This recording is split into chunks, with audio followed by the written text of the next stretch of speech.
చేసి ఒక సెషన్ లాగా, అంటే ఎడ్యుకేషనల్ పరంగా మూవీ చాలా బాగుంది.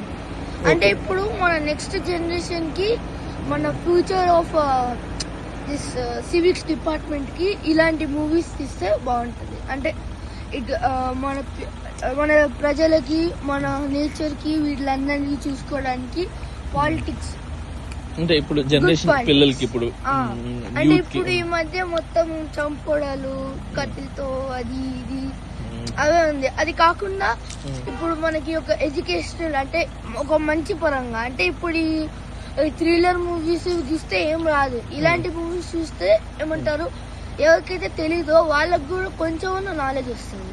ఓకే. సో ఇలాంటి సినిమాలు రావాలని కోరుకుంటున్నాం. సో ఇలాంటి మెసేజ్ ఓరియంటెడ్ తీసింది శంకర్ గారు.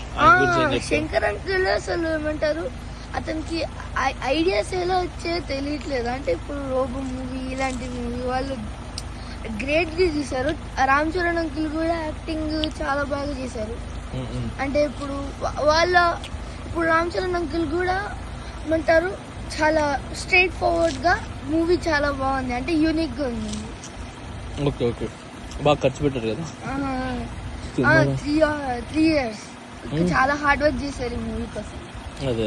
సో నీకు తెలియదంటే ఈ సినిమా ఎలా తీయాలన్నా కూడా దిల్ రాజు గారు అంటే ప్రొడ్యూసర్ ఉండాలి. దిల్ రాజు అంకుల్ మీకు తెలుసు కదా, కలిసి ఉన్నారు కదా. తెలుసు, ప్రొడ్యూసర్. నీ ఫస్ట్ బర్త్డే కూడా వచ్చారు ఆయన. హోటల్ దస్పాలలో ఫస్ట్ బర్త్డేకి కేక్ కటింగ్ కి దిల్ రాజు గారు వచ్చారు.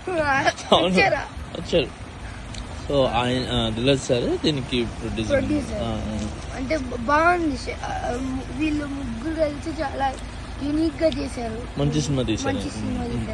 ఇలాంటి మూవీస్ ఇంకా కంటిన్యూ అయ్యి మొత్తం అందరికి ఎడ్యుకేషన్ అయ్యి ఓట్స్ చేసి రైట్స్ అవన్నీ చదువుకొని, ఇప్పుడు ఈ మూవీలో ఏం చేస్తారంటే, ఇప్పుడు ఈ అన్యాయంగా ఉన్న వాళ్ళకి ఎడ్యుకేషన్ తో డిఫెండ్ చేస్తున్నారు. అంటే ఇప్పుడు ఈ ఎస్జే సూర్య అంకుల్ మాట్లాడతారు కదా, మినిస్టర్ మీద చేస్తా అంటే రామ్ చరణ్ అంకుల్ గారు రూల్స్ మాట్లాడి అప్పుడు అతన్ని డిఫెండ్ చేస్తారు. అంటే ఎడ్యుకేషనల్ పరంగా డిఫెండ్ చేస్తారు.